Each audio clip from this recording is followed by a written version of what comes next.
Hello and welcome back to my YouTube channel. My name is Sidharth Shah. I am the CEO of Think and Grow Rich Academy. We represent the Napoleon Hill Foundation in India. You were born rich. Chapter 4. Let go and let God. The promised land. No more shall I look to the far skies for my father's loving aid, since here upon earth his treasure lies, and here is his kingdom laid. No more through the mist of things unknown I'll search for the promised land, for time is the footstool of his throne, and I am within his hand. The wealth that is more than finest gold is here, if I shall but ask, and wisdom unguessed and power untold are here for every task. The gates of heaven are before my eyes, their key is within my hand. No more shall I look to the far skies, for here is the promised land. Alva Reminis. Let go and let God. Something wonderful is happening. John Canary, the personal coach. How many times have you faced with what appeared to be an insurmountable problem and you silently wished you could turn it over to somebody else for a solution? Or have you ever sat daydreaming, building magnificent images on the screen of your mind, wishing you had a certain sum of money, wanting to take a trip to some exotic place, or possibly hoping to be able to purchase the automobile you have always wanted? Wouldn't it be fantastic if there was some magic formula that would give us the things we want and permit us to live the way we choose? Well, there is, and it has been around since time began. Therefore, you can have the things you want, all of them, and you will have them if you will only make the ideas in this book a part of your way of thinking, a part of your way of life. Make up your mind to read this chapter over and over 100 times if necessary until you feel deep inside that you really comprehend the idea being expressed. For if you fail to grasp the idea presented to you in this chapter, the rest of the book will be of little value to you. However, once you do understand this chapter, it will be as if a tremendous light has gone on in your mind, truly illuminating your life, and you will realize you will never again be the same person you once were. No person, thing, or circumstance will intimidate you ever again. Your days of idle wishing will be brought to a halt. Happiness, health, and prosperity will follow you all the days of your life, and you will spend the rest of your years wanting to share your new understanding with everyone and anyone who is willing to take the time to listen and learn. Be aware, however, that many of the people whom you try to share your new awareness with are not ready for it. In fact, 9 out of 10 people will laugh and tell others you are odd when you have shared your formula, let go and let God, with them. You must realize this is because the vast majority of people whom you encounter every day treat God like some cosmic bellboy who is supposed to run and fetch and then deliver. These individuals erroneously believe that merely because a person verbalizes certain thoughts in their mind, God, please get me this, or God, give me that, they will receive what they have asked for. But unfortunately, these people do not understand the true nature of prayer, and what is even more tragic, they don't even know that they don't know. Potential is everywhere, always. Understand this. Everything you see in this universe, yourself included, is nothing but the expression of an infinite power. This power is forever flowing into and through you. Scientists will tell you that everything is energy. I choose to say that everything is spirit. Let go and let God. For centuries, there has been a select group of people who are the real thinkers. These individuals have always known there is a power which permeates, penetrates, and fills the interspaces of the cosmos, and that everything you see around you is an expression of that power. The power operates in a very precise manner, which is generally called law. In other words, everything comes from one source, and that source power always flows and works to and through the individual, that is you.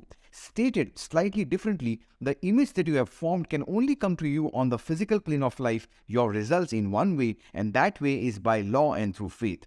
The Mormon religion has a scripture in its Doctrine and Covenants which demonstrates this point extremely well, and although I am not a Mormon myself, I have grown to love these lines.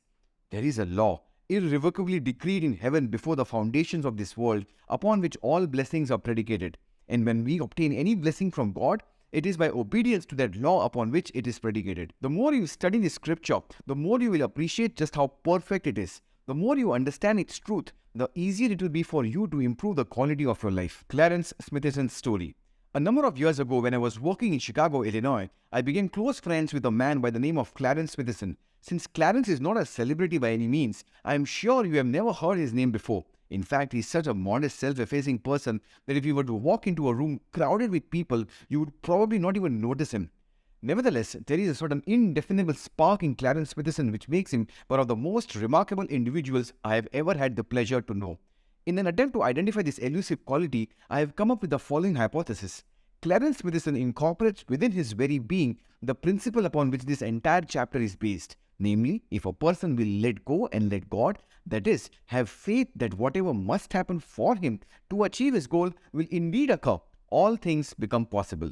One day, I confronted Clarence and asked him to share with him his view of faith, and more specifically, his explanation of why he personally seemed to possess such a cornucopia of this important attribute. True to his nature, he explained to me he had not developed a complicated philosophy with respect to the subject. He said everything he believed about faith could be summarized in a simple definition, and it was this definition which gave him the strength he needed to endure the trials and tribulations in his own life. Faith, he said, is the ability to see the invisible and believe in the incredible, and that is what enables believers to receive what the masses think is impossible. I have fallen in love with this particular definition, and I have shared it with countless numbers of people since Clarence first shared it with me. Using a slightly different vocabulary, I would make the observation, if you can show me a person who achieves great things, I can show you a person who has great faith in his God-given ability to achieve what he images. In fact, there is absolutely no question in my mind that faith has always been the miracle worker throughout history. It is the connecting link between God and you, and therefore it is your most valuable non-physical possession. In truth, it is the cornerstone to everything you will ever build or achieve during the course of your entire lifetime. Comparatively, few people today realize just how much faith in oneself, that part of oneself which is spiritual, perfect, has to do with achievement, because the great majority of people never seem to conceive of faith as being a genuine creative force. Yet, the truth is that not only is faith a bona fide power, but it is the greatest one we will ever encounter. In fact, I would go so far as to say that whatever you accomplish in your lifetime will be in direct proportion to, number one, intensity, and number two, persistence of your faith. David and Goliath. Consider, for example, the biblical story of David and Goliath, which surely must rank as one of the greatest testaments ever written on the subject of faith. As you will recall, Goliath, the giant of Gath, came into the Israelite camp boasting pompously and taunting the Israelites to select a man to do battle with him. The Israelites naturally were terrified, and not surprisingly, none of them leaped forward to accept the challenge. Sometime later, however, when Goliath returned to reiterate his challenge, David, an Israelite youth, overheard the giant's obnoxious boasting, and he stepped forward to pick up the gauntlet. Finally, after much pleading before his elders for the dubious honor of facing Goliath in battle, the youth was accorded the great privilege of going forth to do battle.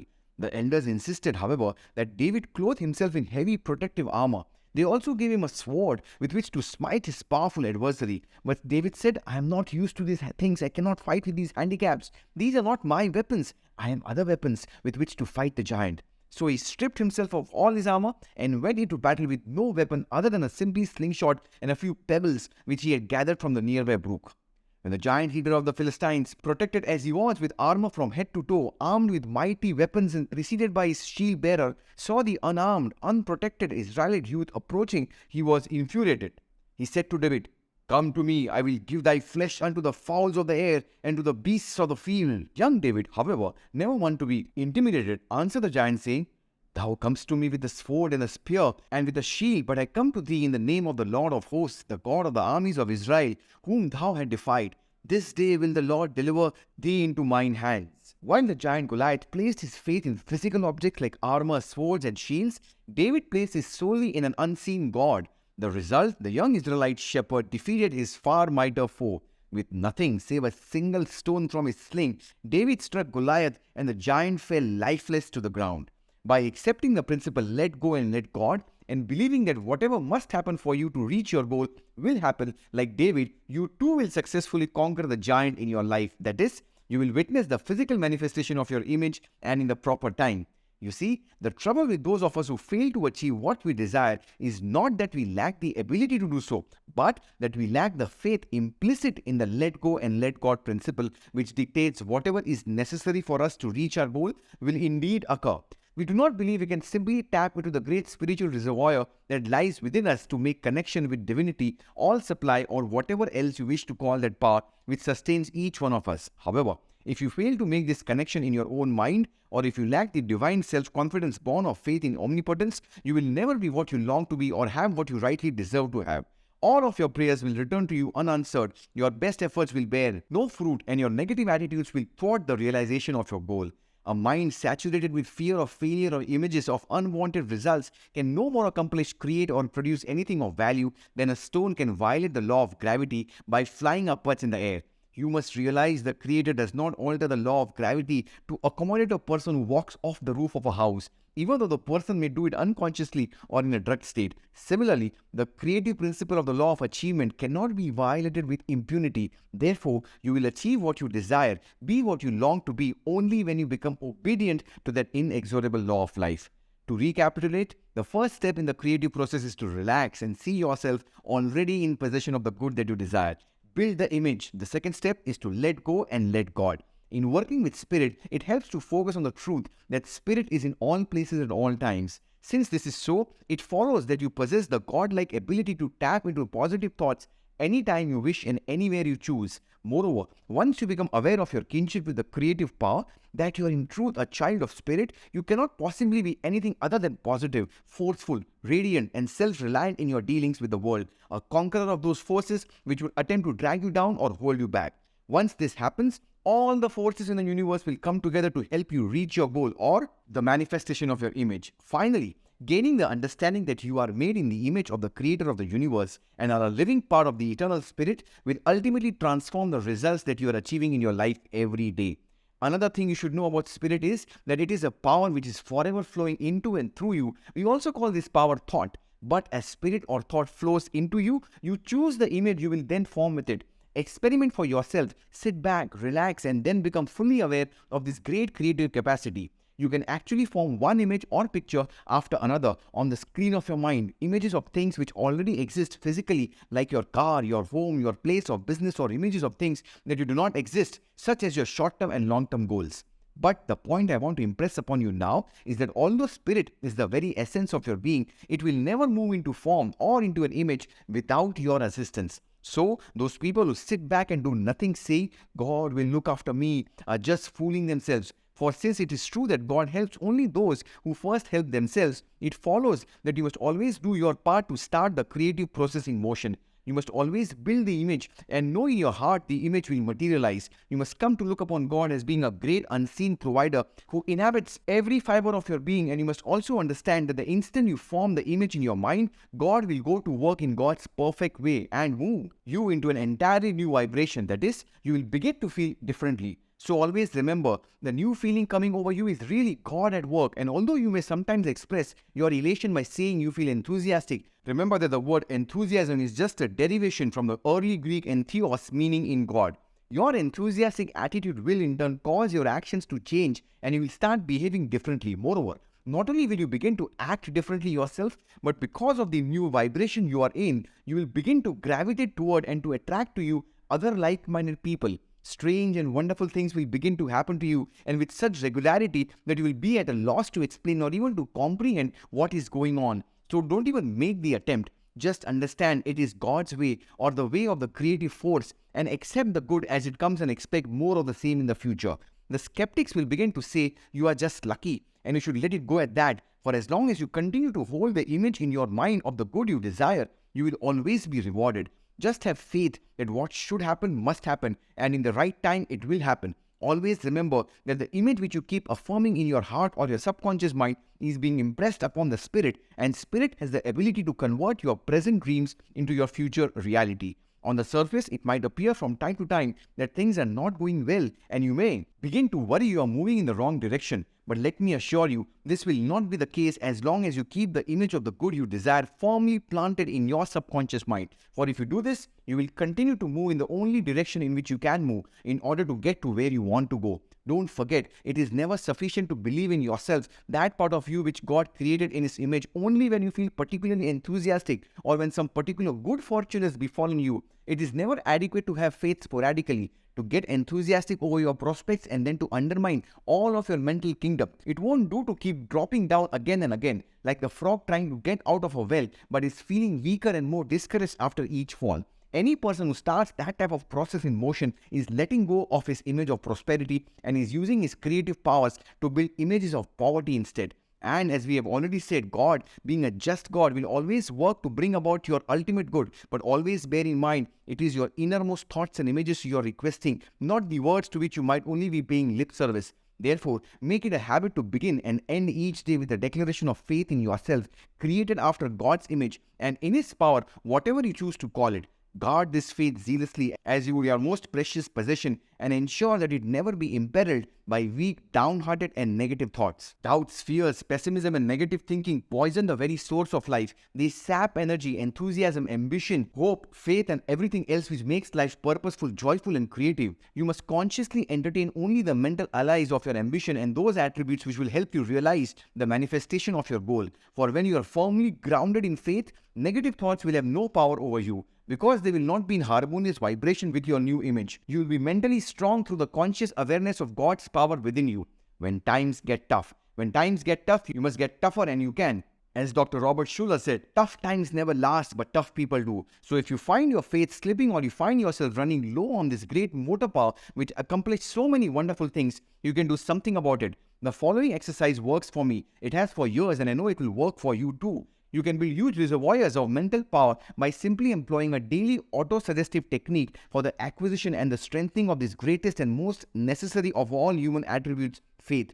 Note that when you are giving yourself this mental treatment, you should always go off by yourself and speak out loud to yourself in a firm, decided tone of voice. Verbalize what you are saying, just as earnestly as if you were speaking to someone else whom you wish to impress with the great importance of what you are asserting. When you speak to yourself, begin with your own name and continue as follows. Your name: you are a child of God, and the being God made was never intended for the sort of weak, negative life you are leading. God made you for success, not failure. God never made anyone to be a failure. You are perverting the great object of your existence by giving way to these miserable doubts of yourself, of your ability to be what you desire with all your heart to be. You should be ashamed to go out amongst your associates with a long, sad, dejected face, as though you were a misfit, as though you lacked creative power within, as though you did not have the ability to do what your Creator sent you here to do. You were made to express what you long to express. Why not do this? Why not stand and walk like a conqueror, like a David who slew Goliath, instead of giving way to discouragement and doubt and carrying on like a failure?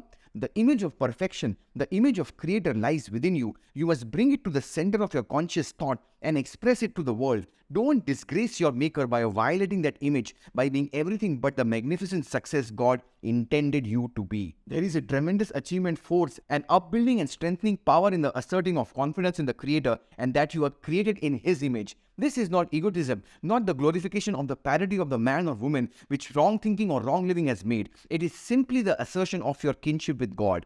Do not force it to happen. There should be no force associated with the manifestation of your image, because force negates. Trying to do it your way by forcing things to happen is not necessarily God's way. Therefore, learn to follow what you hear inside rather than what others may be telling you to do. Be aware that the quiet voice within often tells you to do things which run counter to the way most people live their lives. But do not be unduly concerned by this. Many of the world's greatest leaders were considered heretics by their peers simply because they chose to march to the tune of a different drummer. These individuals were following the quiet voice within them rather than doing the things considered fashionable in their day. Let your image sink deep into the treasury of your subconscious mind. Let yourself get totally and emotionally involved with your image, because by doing this, you are letting go and letting God. Understand, moreover, that if you should falter for any reason and go your own way, the minute you recognize your error and reaffirm your image, Spirit will pick up right where it left off when you chose to take over the controls. Then you will instantaneously be back in the right vibration and on the correct path, leading to success in life. Follow the instructions on the next page to the letter. First principle: relax and see yourself already in possession of the good that you desire. Second principle: let go and let God. Thank you so much for watching our video. Please like, share and subscribe to our channel, and I will see you in the next one. Bye.